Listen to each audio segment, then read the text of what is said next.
नमस्ते मित्रों, मैं दिनेश स्वागत करता हूँ आपके अपने चैनल एन ऑप्शन में। बच्चों, इस वीडियो में हम प्रश्नावली 2.1 का प्रश्न 1 को हल करने वाले हैं। और प्रश्न 1 है 10,999 के बाद की अगली 3 प्राकृत संख्याएं हमें लिखनी है। तो प्रश्न को हल करने से पहले हम ये पता करते हैं कि प्राकृत संख्याएं होती क्या हैं। तो प्राकृत संख्याएं, इन्हें इंग्लिश में नेचुरल नंबर्स भी कहते हैं। Natural numbers. तो ये प्राकृत संख्याएं क्या होती हैं तो हम पढ़ चुके हैं। जब हम किसी संख्याओं को काउंट करते हैं, गिनते हैं, जैसे 1 2 3 4, तो ये संख्याएं प्राकृतिक रूप से हमारे सामने आ जाती हैं। अतः सभी गिनने वाली संख्याओं को हम प्राकृत संख्याएं कहते हैं। उदाहरण के लिए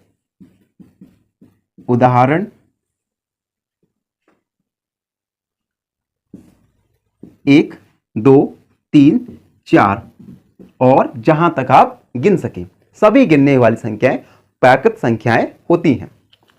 तो हमने प्राकृत संख्याएं देखा। अब हम इस प्रश्न को हल करते हैं। हल। तो पहली संख्या होगी, पहली संख्या निकालने के लिए 10,999 में 1 को जोड़ देंगे तो आएगा 11,000। दूसरी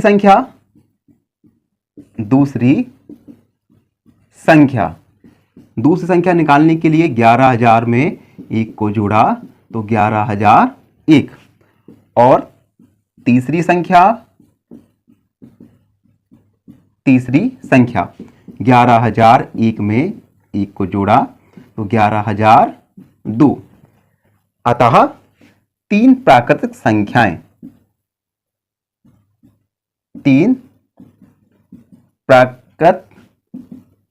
संख्याएं क्या निकल के आई? संख्याएं 11,000, 11,001, 11,001 और 11,002। तो हमने हल किया प्रश्न 1 को। अब हम आगे हल कर लेंगे प्रश्न 2, जो है 10,001 से ठीक पहले आने वाली 3 पूर्ण संख्याएं लिखना है। तो इस प्रश्न को सॉल्व करने से पहले हमें पूर्ण संख्याएं के बारे में पता होना चाहिए। तो पूर्ण संख्याएं या इन्हें होल नंबर भी कहते हैं। तो पूर्ण संख्याएं क्या होती हैं? तो इससे पहले प्रश्न में हमने प्राकृत संख्याओं के बारे में बात की। प्राकृत संख्याएं 1 से शुरू होकर अनंत तक जाते हैं, जहां तक आप गिन सके। और पूर्ण संख्याएं में आता है 0 1 2 3 4 और जहां तक आप गिन सके। यानी पूर्ण संख्याओं में 0 और प्राकृत संख्याएं सम्मिलित होती हैं। तो अब हम इस प्रश्न को हल करेंगे। तो पहली पूर्ण संख्या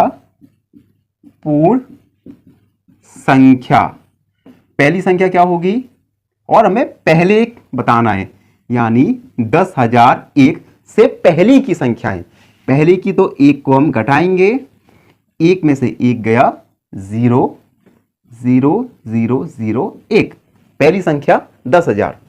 दूसरी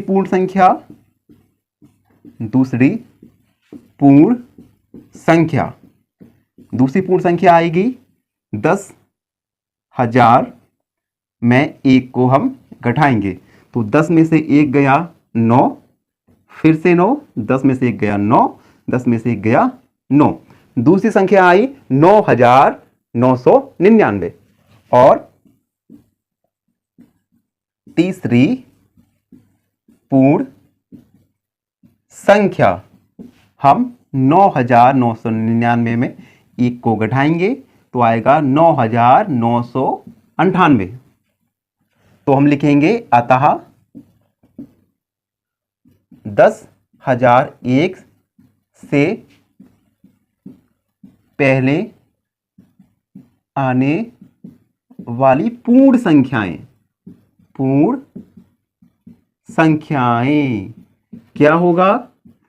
10,000, दूसरी 9,999 और तीसरी 9,998। तो हमने अभी हल किए प्रश्न 1 और प्रश्न 2 को। आशा है आप सभी को समझ आया हो, और जो हमारे चैनल्स पर नए हैं वो हमारे चैनल्स को लाइक, शेयर, सब्सक्राइब जरूर करें। धन्यवाद। नमस्कार मित्रों, मैं दिनेश स्वागत करता हूं आपके अपने चैनल एन ऑप्शन में। बच्चों, इस वीडियो में हम प्रश्नावली 2.1 का प्रश्न 3 और प्रश्न 4 को हल करने वाले हैं। तो चलिए शुरू करते हैं। प्रश्न 4 है, सबसे छोटी पूर्ण संख्या कौन सी है?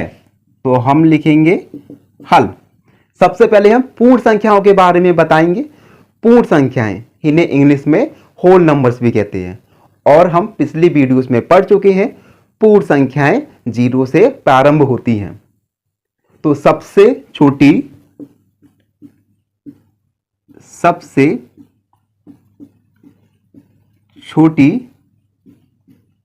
पूर्ण संख्या क्या होगी?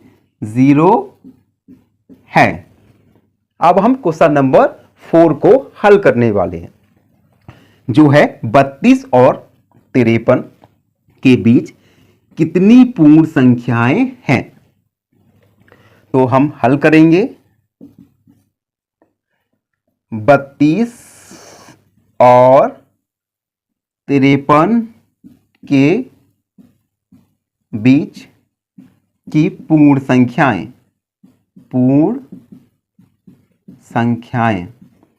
कैसे निकालेंगे? हम 53 में 32 को घटाएंगे और 1 को और घटाएंगे।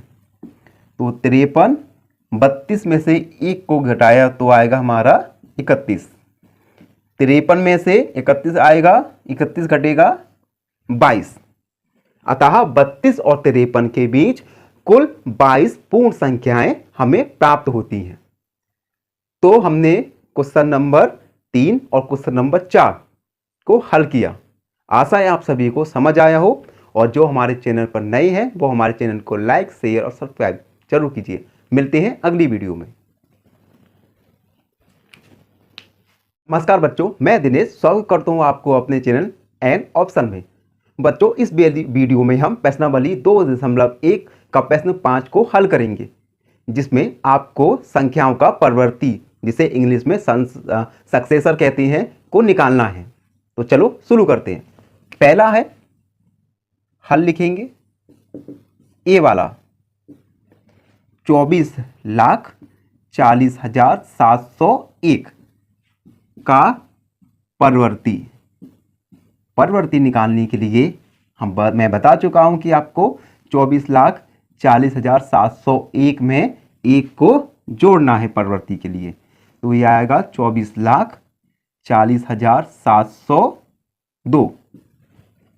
बी वाला निकालेंगे, 1,01,99 का परवर्ती क्या होगा? 1,01,99 में 1 को हम जोड़ेंगे तो आएगा 9 और 1 10, 1 हासिल, 9 और 1 हासिल की 10, 1 और 1 हासिल की 2, 0 0 1, यानी 1,01,99 का परवर्ती सक्सेसर होगा 1,02,000। इसी प्रकार सी वाला है 10,99,999 का परवर्ती। तो हम 10,99,999 में 1 को जोड़ेंगे तो 9 और 1 10, 1 हासिल, 9 और 1 हासिल की 10, 9 और 1 हासिल की 10, 9 और 1 हासिल की 10, 9 और 1 हासिल की 10, 0 प्लस 1 हासिल की 1 और 1, यानी 10,99,999 का परवर्ती होगा 11 लाख। इसी प्रकार डी वाला 23,45,670 का परवर्ती। क्या करेंगे?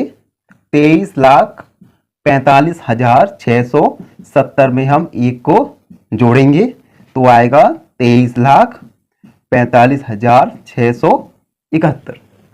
तो इस प्रश्न में हमने किसी दी हुई संख्याओं का परवर्ती संख्याएं निकाली। आशा है आप सभी को समझ आए हो। धन्यवाद।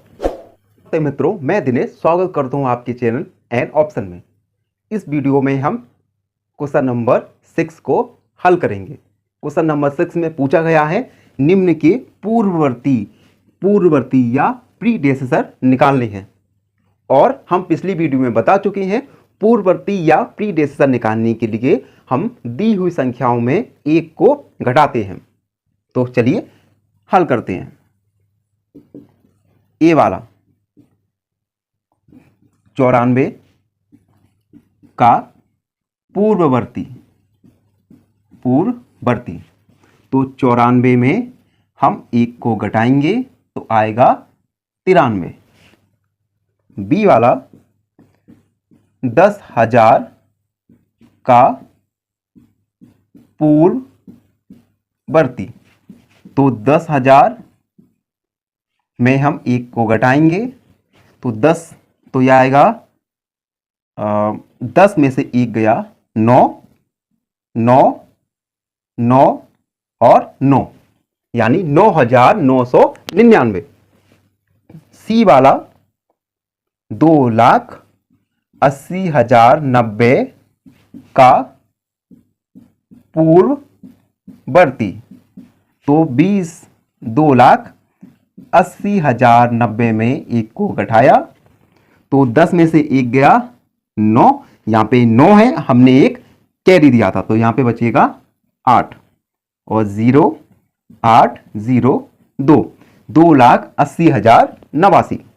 इसी प्रकार डी वाला है 76,54,321 का पूर्ववर्ती तो 76,54,321 में एक को घटाएंगे तो एक में से एक गया 0 तो आएगा 76,54,320। इस प्रकार इस प्रश्न के माध्यम से हमने पूर्ववर्ती या प्रीडेसेसर निकालना जाना। आशा है आप सभी को समझ आए हो। धन्यवाद। नमस्कार मित्रों, मैं दिनेश स्वागत करता हूं आपके अपने चैनल एन ऑप्शन में। बच्चों, इस वीडियो में हम प्रश्नावली 2.1 का क्वेश्चन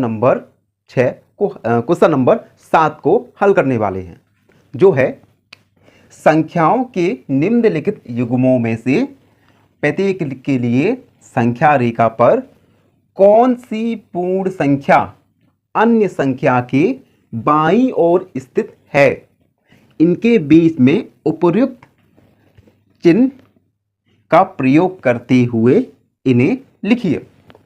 अब इस प्रश्न में सबसे पहले हमें दो चीजें करना है कि जो हमें युग्म दिए हैं उसमें बताना है कि कौन सी संख्या किस संख्या के बाईं ओर स्थित है। दूसरा, इसके बाद हमें ये दो चिन्ह को प्रयोग करते हुए इन्हें लिखना है। अब हम इन दो चिन्ह के बारे में बात करते हैं।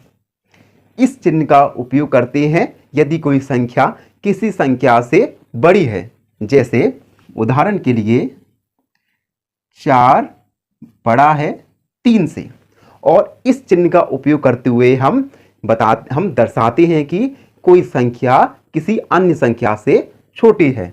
उदाहरण के लिए 4 छोटी संख्या है 5 से। तो ये चिन्हों का प्रयोग करना आया आपको? Okay, very good. चलिए अब हम इन प्रश्नों को एक एक करके हल करते हैं। तो हल पहला वाला देखो, सबसे पहले नंबर लाइन पर क्या करेंगे, एक हमने नंबर लाइन ड्रॉ किया, 0 को हमने दर्शाया। उसके बाद आपको यह भी बताए नंबर लाइन में 0 से आगे की तरफ संख्याएं बड़ी होती जाती है। ठीक, अब देखो यहां पे है 530 और यहां है 503, तो पहले आएगा 503, उसके बाद आएगा कहीं पे 530, तो हम लिखेंगे 503 संख्या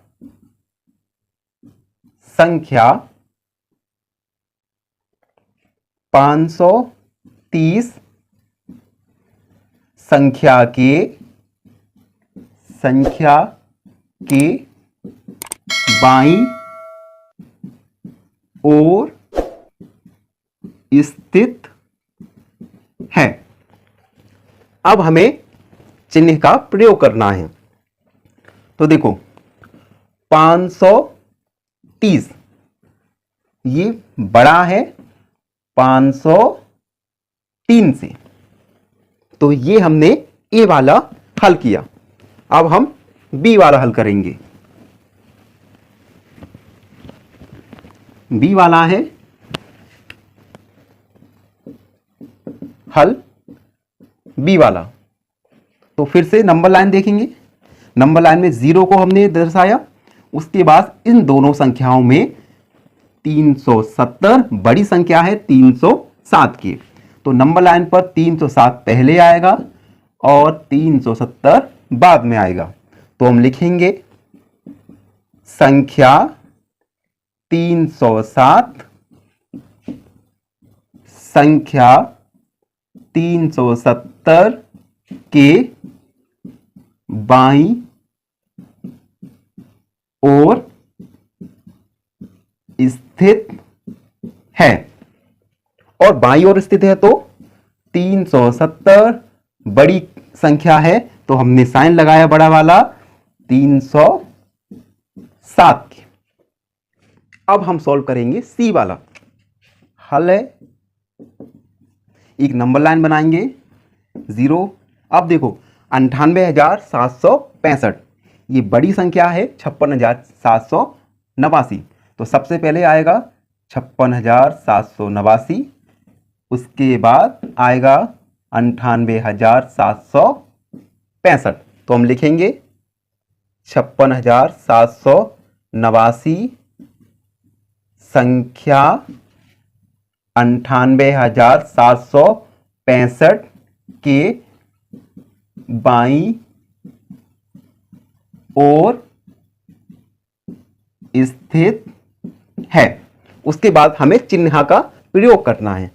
तो 5, 6, 7, 8, 9 ये छोटी संख्या है 98,765 से। हम डी वाला सॉल्व करेंगे। डी वाला है 98,30,415। दूसरी संख्या है 1,23,001। एक संख्या बनाएंगे, संख्या रेखा बनाएंगे सब। अब 98,30,415 छोटी संख्या है 1,23,001 से, तो सबसे पहले आएगा 98,30,415, उसके बाद बड़ी संख्या होगी 1,23,001, तो हम लिखेंगे 98,30,415 संख्या 1,23,001 के बाईं ओर स्थित है। और 98,30,415 छोटी संख्या है 1,23,001 से। तो हमने क्वेश्चन नंबर 7 को सॉल्व किया। आई होप सभी को समझ आया हो। धन्यवाद। नमस्कार मित्रों, मैं दिनेश स्वागत करता हूं आपके चैनल एन ऑप्शन में। बच्चों, इस वीडियो में हम क्वेश्चन नंबर 8 को सॉल्व करेंगे, जिसमें आपको निम्नलिखित कथनों में से कौन से कथन सत्य हैं और कौन से कथन असत्य हैं बताना है, मतलब सही गलत बताना है। तो पहला वाला ए वाला है, शून्य सबसे छोटी प्राकृत संख्याएं हैं। तो हम पहले चर्चा कर चुके हैं कि प्राकृत संख्याएं, जिन्हें हम नेचुरल नंबर्स भी कहते हैं, की शुरुआत 1 से होती है, लेकिन इसमें कहा है शून्य सबसे छोटी प्राकृत संख्याएं हैं, तो ये असत्य है, असत्य। बी वाला 400 संख्या 399 का पूर्ववर्ती है। तो देखो हम निकालते हैं 399 का पूर्ववर्ती, निकालेंगे तो 1 को घटाएंगे तो हमारा आंसर आएगा 398। तो जो प्रश्न में पूछा है वो असत्य है, तो हम इसमें लिखेंगे असत्य। सी वाला शून्य सबसे छोटी पूर्ण संख्या है। पूर्ण संख्या या होल नंबर्स के बारे में हम चर्चा कर चुके हैं। पूर्ण संख्या की शुरुआत 0 से होती है, तो 0 शून्य सबसे छोटी पूर्ण संख्या है, तो ये सत्य है। डी वाला 600 संख्या 599 का परवर्ती है, और परवर्ती निकालने के लिए हम संख्या में 1 को जोड़ते हैं। तो 599 में अगर हम 599 में 1 को जोड़ेंगे तो 600 आएगा, यानी जो प्रश्न में कहा है 600 संख्या 599 का परवर्ती है, ये सत्य है।